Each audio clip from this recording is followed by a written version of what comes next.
Hey, this is Professor Game, where we interview successful practitioners of games, gamification, and game thinking who bring us the best of their experiences to get ideas, insights, and inspiration that help us in the process of getting our students to learn what we teach. And I am Rob Alvarez. I'm the founder of Professor Game and professor of gamification and games-based solutions at IE Business School, EFMD, EBS University, and many other places around the world.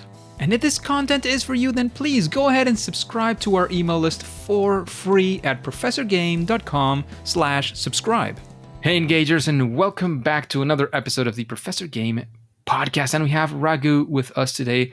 Raghu, you're probably going to correct me for saying your name terribly, Raghu Kumar. But first of all, are you prepared to engage? I am ready to engage, Roberto. And actually, you pronounced it pretty well. So yeah, I think that was good.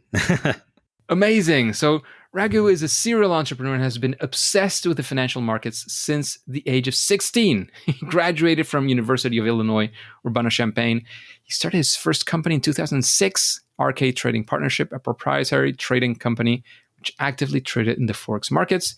He was able to turn 10K into more than 2 million over a span of 2 years using his low-latency news trading strategies. And using those profits, he moved back to India in 2008, along with two other co-founders, and set up RKSV Securities, a retail stock brokerage, which eventually rebranded into Upstox, which you might have heard from. And he's been in the trading industry for quite some time, doing many interesting things. He moved back to the US, and in 2020, he incorporated TradingLeagues, which is a disruptive gamified offering for the financial markets.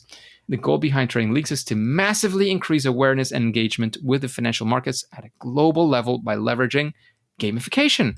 It launched globally in December 2023 and amassed more than 100,000 users. And in his free time, he loves playing chess, being involved with his two young boys, and finding ways to keep his mind sharp. Raghu, is there anything that you feel that we didn't mention that we should have, that you want to make sure we know? No, I think that was a great introduction. Thanks for that. Amazing, amazing. So Raghu, what do regular days, weeks, or months, how do you structure your life nowadays? If we were to be in your shoes, what would that look like essentially?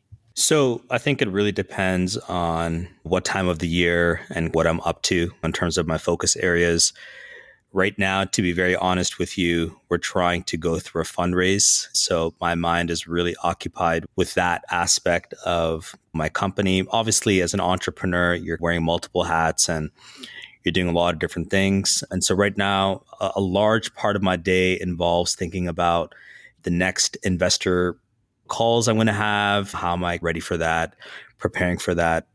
In terms of how I budget my day, obviously sleep is important, right? I'm a big fan of actually making sure that I get enough sleep. So I try to sleep at least 7 to 8 hours every day. And then I try to get to the office early. I put in at least 8 to 10 hours at work. I'm trying to stay active and healthy and things like that. And then spend time with my kids. It really kind of revolves around those areas for the most part. Amazing. Wearing plenty of hats like most entrepreneurs and doing plenty of things, but also taking care of sleep and family. It makes a lot of sense. I think it's the kind of stuff that keeps us healthy.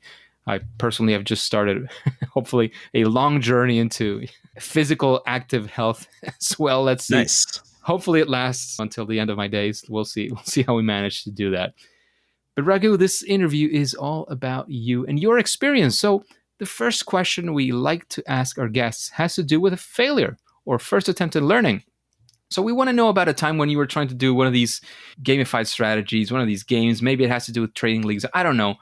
But things did not go your way, at least initially or partially. And we want to be there with you, feel a little bit of that pain and learn some of those lessons as well. Mm-hmm. So I could probably think about multiple things here, but one failure comes to mind. So I had just graduated from college. I graduated early from college. So I finished a 4-year degree in 2 years just so that I could graduate early and basically get a head start with trading. I think you talked about the fact that I've been involved with day trading.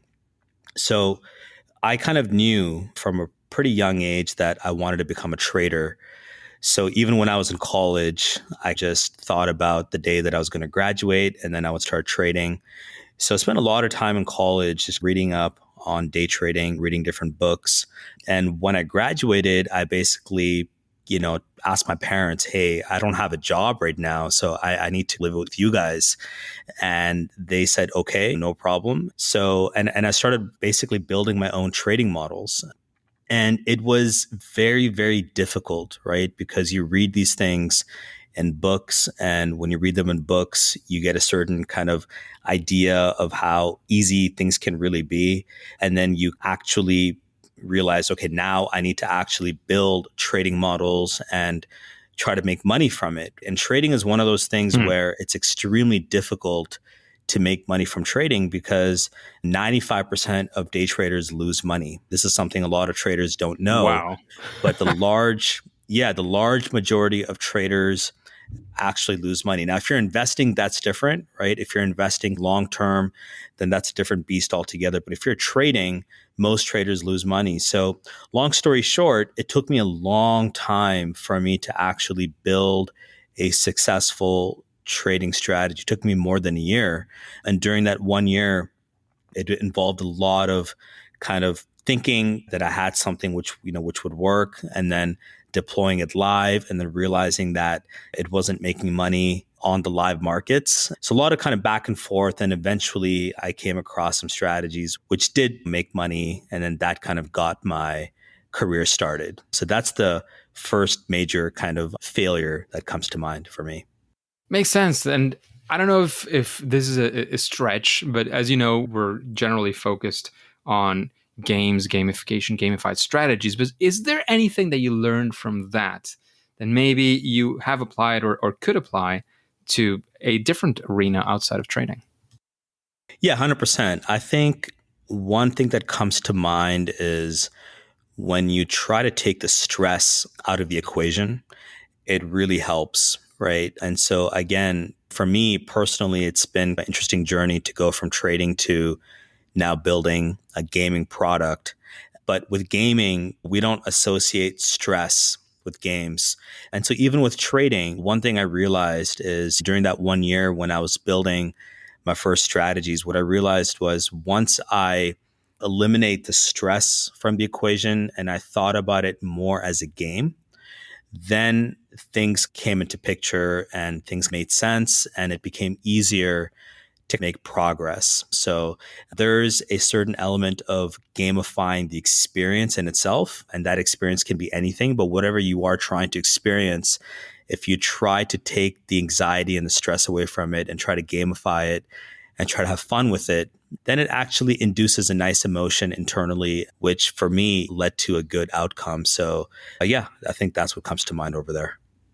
Makes sense. Taking the stress out of the equation. Sometimes when we're creating gamified strategies, gamified products, some people think that because the result or the usual thing is that people get stressed around it, maybe this should be a stressful experience. And maybe it needs to be. Maybe it doesn't. I mean, maybe if you're training people for stressful situations, because they'll be facing that afterwards, maybe it has to be maybe escalating stress, but otherwise, maybe it doesn't. So cheers and Exactly. kudos to that. And everything is a challenge, right? I mean, if you think about like even running a company or as an entrepreneur, if you're running a startup, there's obviously an end goal in mind and you know what the end goal is. So why stress over it, right? Instead, try to have fun and try to just enjoy the moment, enjoy the process. And it may sound cheesy, but I think if you actually think of the whole thing as a game, it actually, makes for a better experience. Of course. And there's strategies that we've discussed here in the podcast many times, Engagers, as you know.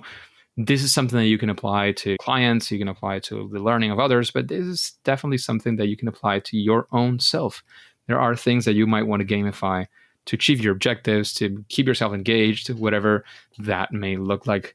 But Raghu, let's actually go in, I don't want to even call it the opposite direction, but a different one.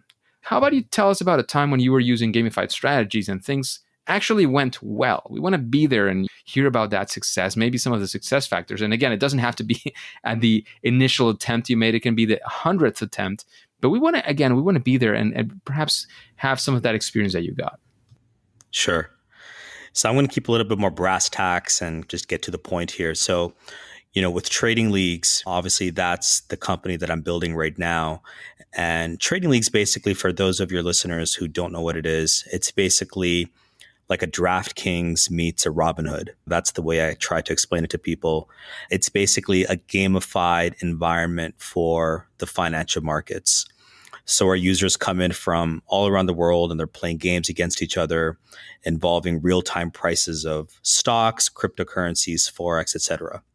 And we're trying to basically get more people interested with the financial markets using the power of gamification, right? So, that's essentially what the product is. Now, our go-to market strategy for acquiring customers basically involves working with different community managers. We have hundreds of community managers, and what they do is they are trying to build communities and basically train their users on how to play the games and play games alongside them, etc. So we launched the community manager program initially, and it was doing, okay, fairly well. And then one day we said, you know what, let's try to gamify the experience for the community managers. That's how we started that whole process. The question was, how do we gamify the experience for the CM or the community manager? And again, the idea was to actually eliminate the stress for the community manager, right? Because they're already being tasked with something quite difficult, which is to tell their users and their communities to join TradingLeagues, which is not the easiest thing to do. So how do we make things more fun and enjoyable for them? And what we decided to do was to create like a UI, which would involve different types of missions for the community managers to accomplish every week. So for example, if I'm a community manager and if I accomplish the task of introducing 100 people to the platform that week, then I would basically be incentivized to do that, right? Through a cash-based payout. But everything was done through a very gamified UI. So when the community manager logs into the application, they can see every day exactly how close they are towards accomplishing that mission. Just a little status bar, which shows how many people they referred. And once they achieve that mission, some confetti gets sprayed on the home screen, and then it makes them feel good, probably induces some dopamine or whatever that is, at the chemical level in their brains. But I guess the idea is to actually try to induce a sense of gratification and enjoyment through the application itself, right? So that's an element of gamification. And what that taught us is when we launched that, it was extremely well received from the community managers. And in fact, the number of conversions and we got through the community managers basically went through the roof. But more importantly, they enjoyed the experience even more, right? They enjoyed the fact that they could not come here to the application and see every day exactly how they're doing. And essentially, it's like a game within a game. So yeah, that was a really cool kind of thing that we did, which shows the power of gamification, Amazing. So you were gamifying the experience of those community managers. And now you've done it in this company and used this strategy. Did you follow some sort of process to create the gamification? Or if you were going to do it again with perhaps another product, would you follow a process, a series of steps? Essentially, how would you do it? If you were to help somebody else do it, what would that look like? So I think you have to understand, number one, who it is that you're trying to build this for and why, right? Like, why are you doing this, right? I think the term gamification can be potentially a very generic term. Like, what does that even mean to gamify something? So who are you trying to please, right? Satisfy, and why, right? And then really getting very clear on what it is that you're trying to do for that user. So for, in our case, again, going back to the example of our community managers, obviously the community managers, we wanted to induce a better experience for them. So that's the why and the who. And then the what became, okay, well, we can do it through the application itself, right? Since the community managers are anyways promoting TradingLeagues to their communities, why not try to induce a sense of gamification on the application itself and then working backwards from that? So I think if you break down the problem into those different variables and you really spend the time to answer those questions, then you can go from there and then make some progress, Makes a lot of sense. Thank you for letting us into your mind in that sense for that question. So, Raghu, You've had some experience now with gamification. I know you've been a gamer as well. You've been playing some stuff in your life. If somebody were, like in the previous question, to do gamification by themselves, would you say that there is some, through your experience, any best practices? No silver bullets. We know those don't really exist. But what would you recommend them to do to get their project to be at least a little bit better, essentially? Yeah, so I think a lot of this kind of comes down to just paying a lot of attention to who your users are and what they're actually looking for. And again, what are you really trying to solve? Because I think the term gamification can potentially be a very generic term, right? So really getting very detailed into who you're solving for, and then how are you actually going to use gamification to solve those users' problems. And the more you really deep dive into this and the more specific you get and the more detailed oriented you get with that process, then you can build a solution. Like, again, going back to the example of what we did for our community managers, we didn't come up with that overnight, right? It took us almost a month and a half to really solve for that, because one thing we realized was our community managers were not having the best experience. So that was the problem that we're trying to solve.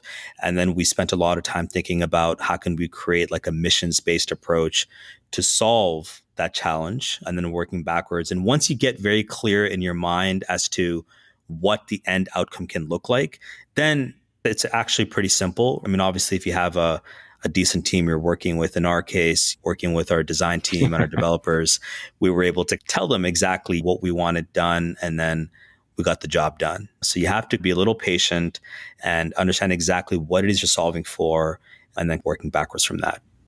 Amazing recommendation. Thank you very much for that, Raghu. And now, like, you've known a little bit more about the podcast now. You've heard our questions, at least some of them. You kind of have a vibe for the podcast. Is there, is there somebody that you would be curious to hear answering these questions in a future episode? Sort of perhaps a future guest for the podcast? Sure. I think someone who has built some sort of a mass consumer facing product, which has potentially served maybe hundreds of thousands, maybe even millions of gamers, would be very, very interesting, because we're still very, very young in our journey with TradingLeagues, and we're still trying to figure certain things out. We just launched the app 7 months ago, and we have maybe 4,000 or 5,000 users playing every day on the app. But once we get to the point where we're serving hundreds of thousands, if not millions of users, then the problems take on a different scale altogether, right? Because you cannot just make some sort of ad hoc decision, and there's probably so many variables that enter the picture. So it would be very interesting to see if I could listen to someone who has been in that kind of situation answer these types of questions. Makes sense. Fantastic. Thanks for that.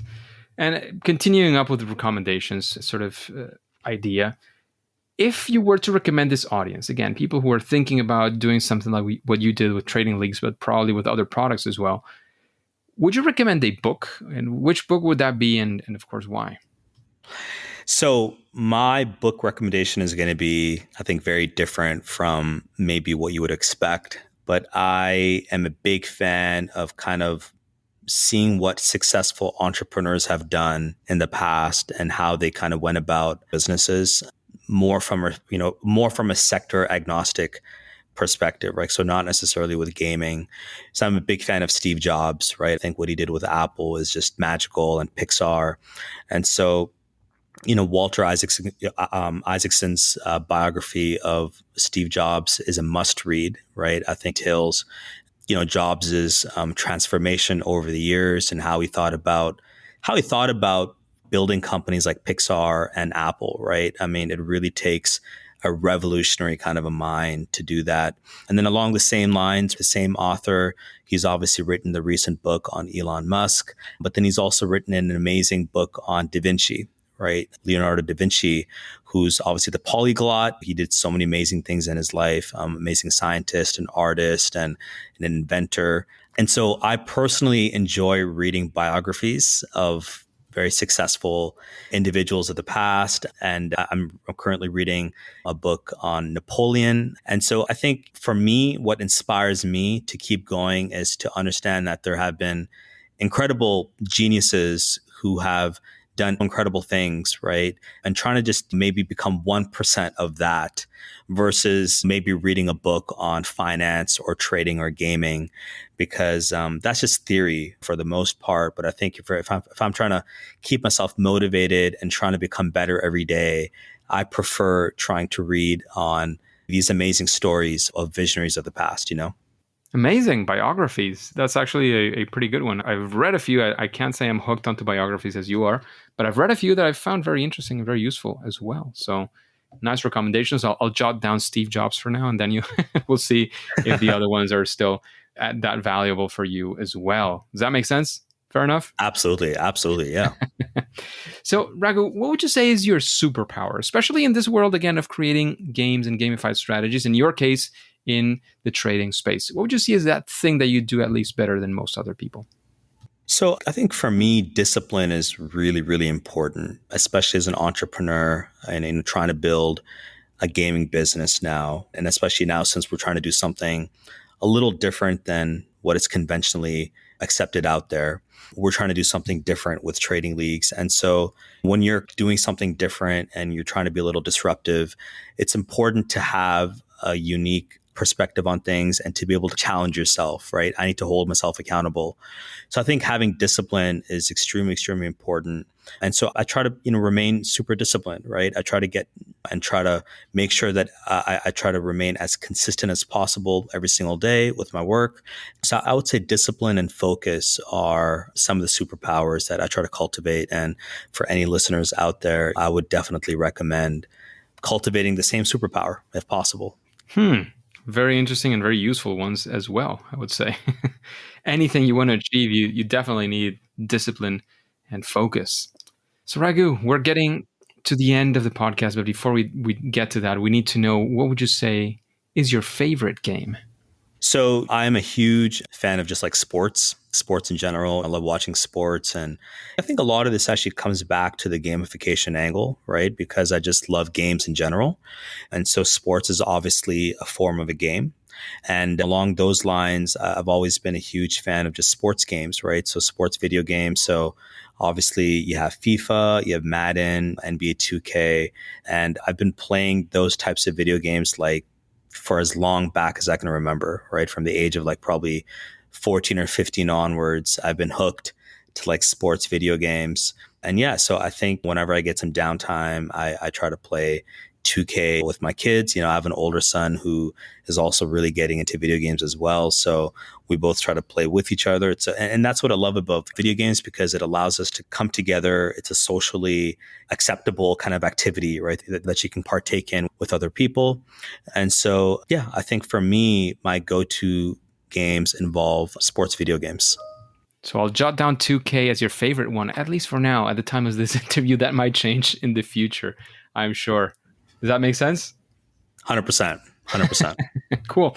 So Raghu, again, thank you very much for being here today, available, sharing your experience, your expertise. This is the time if you want to share anything for Trading Leagues or anything else, you want to tell us where we can find out more about what you're doing, your work, your company, whatever that is. And of course, any final words or piece of advice you want, now is the perfect time. Yeah. So for any of you who want to check out Trading Leagues, check it out. Our website is www.tradingleagues.app. It's a web-based platform, so you don't have to go to the Play Store or the App Store to download anything. It's super fun. You can also find me on Twitter. I'm at Raghu_Rain. So RAGHU_RAIN. And would love to connect with you.